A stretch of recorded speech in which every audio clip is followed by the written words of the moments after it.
Hello, welcome to Spotlight, an artistic oasis in the chaos of the TT. Spotlight, brought to you by the Isle of Man Arts Council.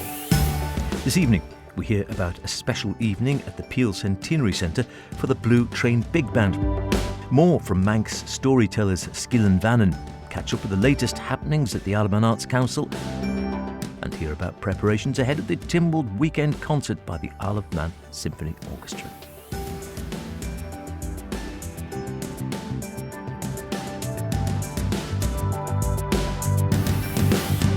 Remember, do get in touch with any creative artistic endeavours you might be involved in, planning, hoping to create, or would really like to put in the spotlight. Poetic, theatrical, musical, literary, ceramic, sculpture, drag, film, mime, symphony orchestras. Is that a category on its own? Email howardkane@manxradio.com, Kane with an E, or spotlight@manxradio.com. They both come through to me. Love to hear from you. More of you are getting in touch. Why don't you become one of them and let me know what you're doing? Be great to talk to you.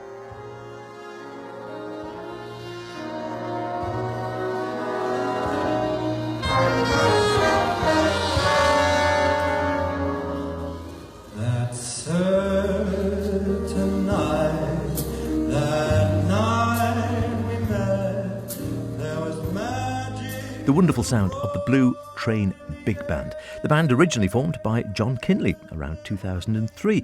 Before the musical director role was taken over by Mike Divers a few years later. They played at Londonderry Jazz Festival around 2007. Also played with Digby Fairweather and then disappeared into the shadows for a number of years, happily re-emerging again like a phoenix in 2018. Since then have gone from strength to strength. Now a special weekend coming up at the Peel Centenary Centre with renowned trumpeter, he of the high notes, Louis Dowdswell. I asked Mike to tell me more about the band's makeup. We've got 5 trumpets, 4 trombones, 5 saxophones, a rhythm section, so guitar, bass, piano, drums. Ultimately, I'm going to get a percussionist. But so there are 19 of us. So it's a big outfit, and some of them are professional musicians, some are teachers. So it's a real mixture of people, which makes it good. But it's sort of, I think the main thing is enthusiasm and wanting to sort of deliver that music to the public and make it fun and make people want to go away with that happiness and joy that just listening to a big band, if you've not heard one before, it's well worth it. And it's, as far as I know, it's unique on the island because, as you say, I mean, big bands aren't easy things to put together and keep together. Yeah, it's herding cats. I mean, there was the Manx Swing Band, which was like a staple of the island for many years at the jazz festivals. I used to play with that, but then so people on that became older and it sort of disappeared really, which is a great shame. But we've sort of grown really out of that absence. And at one time there was a Castle Russian School big band as well, which I think is still sort of there in the background. Unfortunately now we've got under our umbrella the Blue Train Youth Big Band as well, and so our sort of hope really is that with a youth band and then the big band we can sort of provide that sort of developing environment for opportunity for people that want to play jazz, particularly in a big band setting, and sort of expand from there really. And repertoire, is it sort of classic big band scores? No. I mean, I sometimes there's a danger, and I love Glenn Miller, and I grew up with Glenn Miller.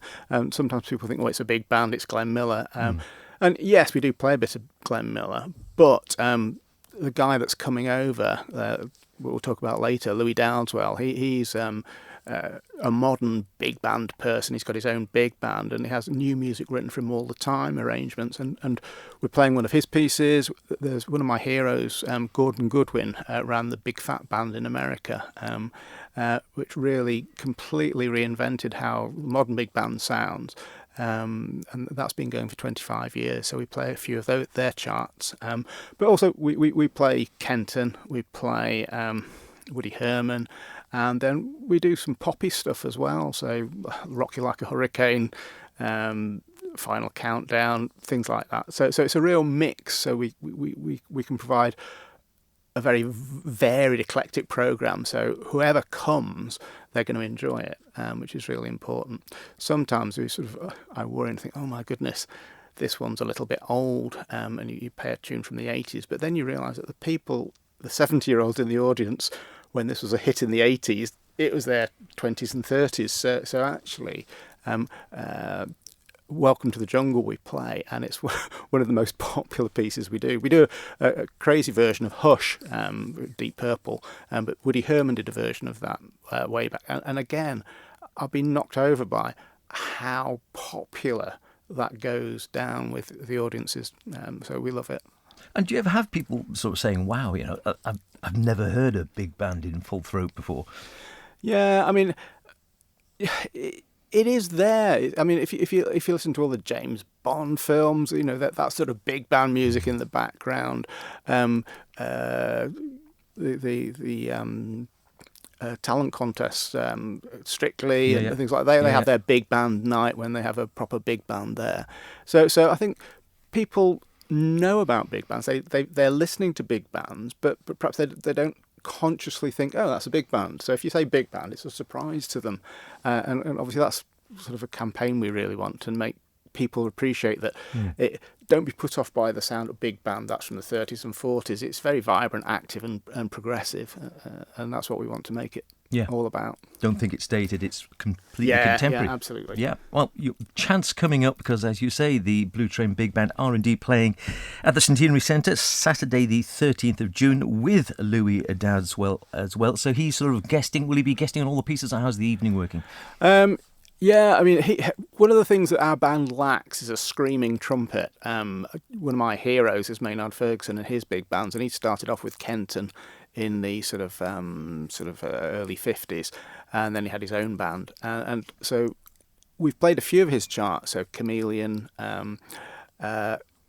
Gospel John, but to carry them off well, you need a trumpet player that can play high and effectively. And so Louis Dowdeswell specialises in that area. So we've got 8 Maynard Ferguson charts, The Real Things, that we're playing next week, along with a mix of other things as well. So you took the words out of my mouth, because I was looking at Maynard Ferguson, Buddy Rich, Woody Herman. I thought there's going to be some good high notes here. There are, but it's difficult trying to sort of construct a programme that's not all high notes. There's got to be some quiet stuff in the middle of it to demonstrate depth and range, so it's not all loud. So Louis is going to be doing a lot of stuff with us, playing solos, leading the trumpet section. We've got some fun stuff that we usually do. Jack Dives will be doing a vocal or two as well. There's a great Bublé arrangement of Crimea River, which has got screaming trumpets in it, and we have played that in the past, but it's just nice to have the backup of a Louis playing the trumpet on that one as well. So very exciting. Has he played with the band before? No. As I mentioned earlier, we had Digby Fairweather came over several years ago, and it's always been my sort of wish that you can only get better if you play with people that are better than yourself. Listen to people, how do they do it, and having somebody come in really pushes you forward. And so we'd been wondering who to get, and it's taken me 2 years to put this one together. It's a long slog to try and get a guest artist, because they're very busy. Obviously, the Isle of Man has its own peculiarities about transport and making it sort of cost effective for everybody. So I really would like to mention at this point, thanks to the Arts Council, because we're bringing Louis over to do the concert with the big band, but they're paying for his fee for putting on a workshop for trumpet and trombone players on the Sunday. So that's a fantastic opportunity for people. I was going to say he's working hard, because that's the following day. So this sounds a really wonderful opportunity for any budding players coming up, because it's free to actually come and really learn from someone who's steeped in the music and, as you say, playing professionally around the world. Yeah, and if you're not quite sure what he does, I mean, he's got a very high social media profile, so you can just go and watch him playing with big bands doing his high screaming trumpet stuff, which is what we'll be doing with him on the Saturday night. And then the workshop thing where he facilitates sort of people developing their skills on their instrument at whatever level they happen to be, and it's such a fantastic opportunity for people just to come along and have that from a world-class player and teacher, educationalist, for free, which is fantastic. So that's in the Athol Room at the Centenary Centre the day after the concert. So Yeah. you can come to the concert, camp over and go and have the Something like that, yeah. go and have the masterclass next morning. Free, as you say, which is a really wonderful opportunity for people. 11 till 12:30, and as you said there, you don't have to be grade 8 standard or grade 7 standard or whatever. You can be wherever you are in your musical journey. Yeah, absolutely. Yeah. That's terrific. Right, if people want to get along, get all the tickets online. Yeah, it's the usual thing. You get tickets online from the Peel Centenary Centre ticket site, so that's good. So there are a few left there. So I'd recommend you get on pretty quick because we usually sell out our concerts. So with this guy, I'm sure we will sell out. And equally well, they've got some hard copy tickets at Celtic Gold in Peel. So if you pop along there, buy some nice jewellery, get a ticket at the same time. Perfect. What's not to like? And I take it you're playing as well? Oh, yeah. I'll be there with my... You got any high notes? Well, it's one of these funny ones. It's sort of I'm playing. I'm the lead alto, but I'm playing a lot of flute this time because the charts that we've chosen happen to have a bit of flute in. So yeah, 1 or 2 high notes. Yeah. Brilliant. Look forward to it. Thanks so much, Howard.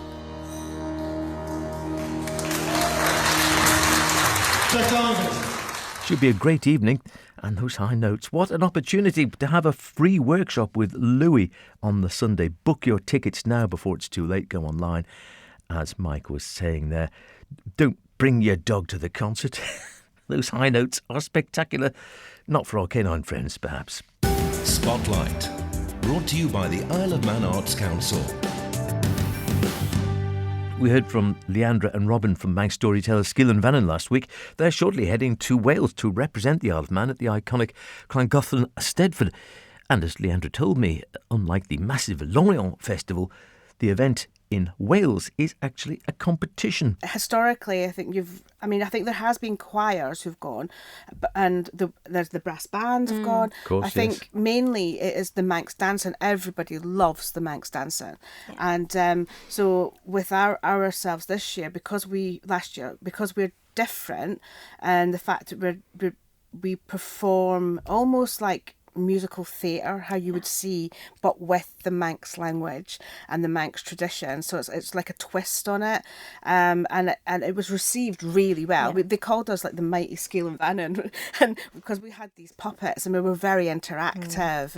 And my favourite day was the outreach day when we went. Went to the place where older people live, and we introduced the Manx cat to them. And I think for me, we joke about me wanting to go to Lorient. However, my main thing was I could see all these guys who were interested in musical theatre, Robin alike, and who were always like, no, we don't want to do the Manx stuff.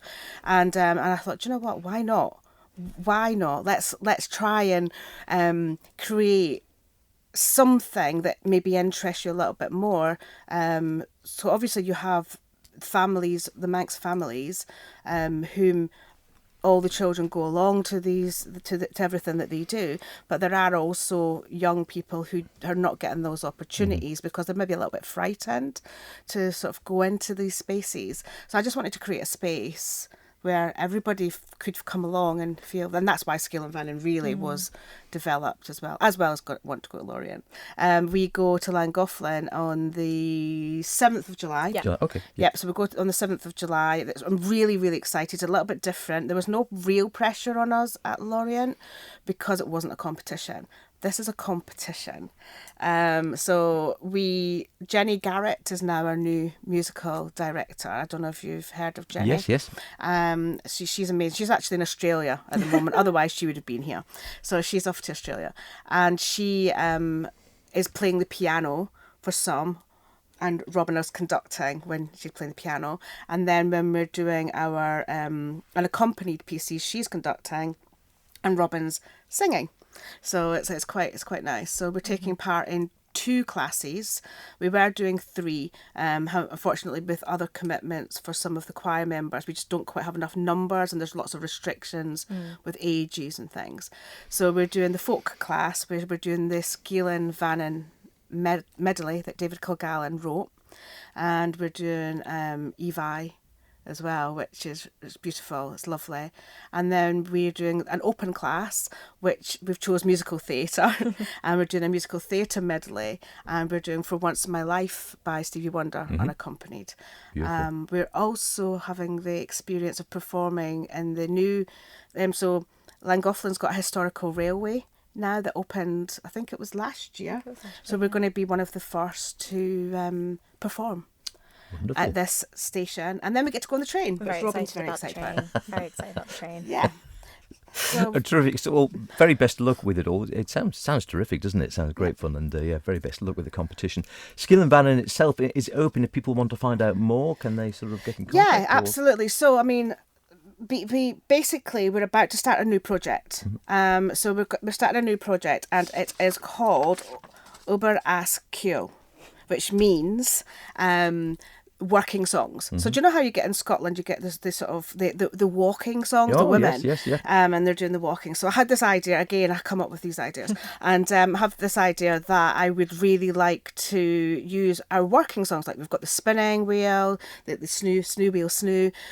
You've also got there's other songs, my brain's just gone just now, but it doesn't matter. So, and I said to David, I said, listen, I really think it'd be great to use percussion instruments ourselves instead of having traditional like instruments like milk urns and like, do you know the violin that you'd seed the fields with, things like that, and having washerboards, and they come and basically and they're dressed in the working clothes, and they start off with sort of percussions and banging and things, and then the voices start to go. So we're about to release the information on Facebook probably next week. So it's first here, you're getting to hear it first here, about David's going to come in, do a workshop. It's open to anybody, probably aged between 12 and 25, because it is the youth. However, we if people are interested in coming along who are slightly younger, that's fine, just get in contact. And David and the guys are going to work on 2 songs already, and then they're going to create their own. And then David's going to go away and make a medley from this song, and then we're going to come back again and we're going to do the medley and hopefully pitch for Lorient with this new medley that we've done on the working songs, because not a lot's been done on working songs in that capacity. So we're quite excited about that. So anybody who wants to, Skeallyn Vannin has a Facebook page and it has an Instagram page. You can easily contact them as well. You can contact my email, which is leandramlawler@manx.net. But yeah, so we're really lucky, as I said, to go to Wales. We've got a couple of sponsors who've helped us on the way. We've got the Arts Council, who are great.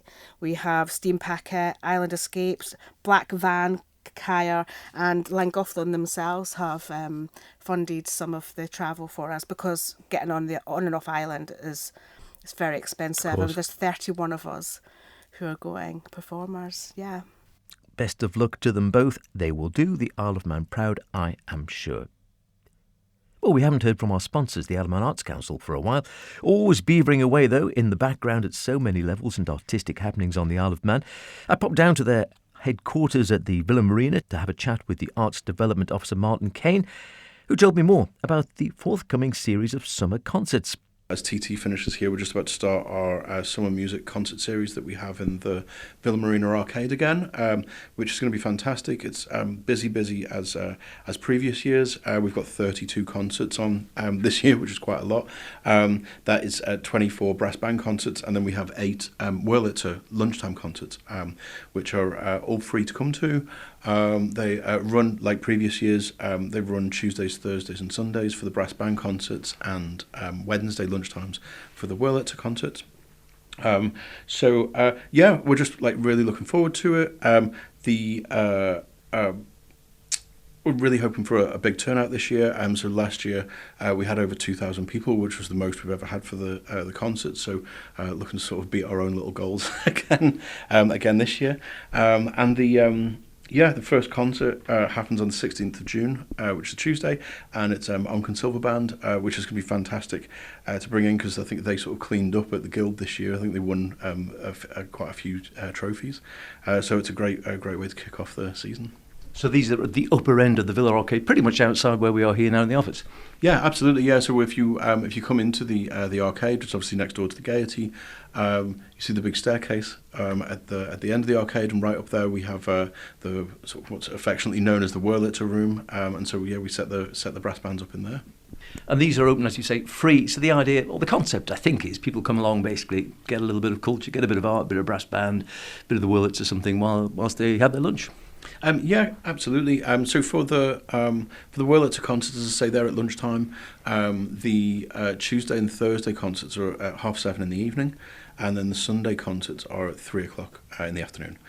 So yeah, it's all free to come to. The Wurlitzer ones, if you want to turn up with a sandwich, that's absolutely fine. You can bring your lunch with you, and then yeah, it's just quite a little relaxed sort of atmosphere, environment to enjoy the music in. And are they doing, I know they have in the past, and I don't know whether this is something which has been chewed over again, that they used to do, they'd throw in concerts of, I know they'd have a folk group doing something, or maybe, a bit of jazz or something like that. Is that sort of still on the cards, or is that being thought over, or how's that working? So yeah, that's we're going to look to revive that at some point. So we're looking at maybe a bit more of an autumn programming or something like that as well, to go into other genres. So as you say, it could be a sort of singer-songwriter thing, a folk thing. We've looked at maybe like little small jazz ensembles and acts like that. But as I sort of say, from the concerts we've got this year, we've got 32 over 3 months, so it's quite a full programming just on the brass bands alone. So yeah, that's definitely something we'll look to develop later on in the year probably. And we'll be hearing more from Martin and indeed the Arts Development Manager, Jim Rawson, in the next few weeks. Before we go, just time to hear more about the preparations for the forthcoming Isle of Man Symphony Orchestra concert at the Villa Marina on the 5th of July with guest conductor Stephen Threlfall. A great programme of classical favourites. I asked the joint conductor of the orchestra, Graham Kirkland, if it was difficult getting all the orchestra members together for regular rehearsals in the lead-up to big concerts. Yes, but we have regular Wednesday evening rehearsal during term time, because we rehearse in St John's Primary School. So that helps. So prior to this weekend, we've had 4 or 5 Wednesday sessions when we've been able to get together and make a start on all the repertoire for this concert. And all the pieces, again, I'm assuming you're familiar with them all. Is it all material you've conducted before or worked on before or very familiar with, or something perhaps you're not so familiar with? I don't know. Very familiar with, but I haven't conducted any of them before. So I'm a rookie in that sense. It's a first. Right. Excellent. Looking forward to this. So it is on the 5th, so it's the day before Timble Day. So is that right? Yes, it is, isn't it? Because Timble will be on the Monday. Yes, right. It will be on the Sunday. So a great chance for everyone to get there. Tickets just, as we're talking now on the 18th, tickets just gone on sale now, so they are now available? They're available through all the usual online and Villa outlets. Brilliant. So you can go on there and get them. And finally, Stephen, again, it's always with any of these things, there's a huge amount of work goes into them. They're a massive undertaking to actually put on concerts like these. And it's like with anything when you're performing, it's getting the people through the door to actually come and listen. What would you say to someone who perhaps has never been, that will look at, I don't know, I don't really do orchestral music, I don't know if that's for me. What would you say to someone who's never actually sampled something like this before to try and get them through the door? Well, again, another very good question. I run a festival in the Lake District. It's one of the other things I do, and that's a question I ask myself all the time.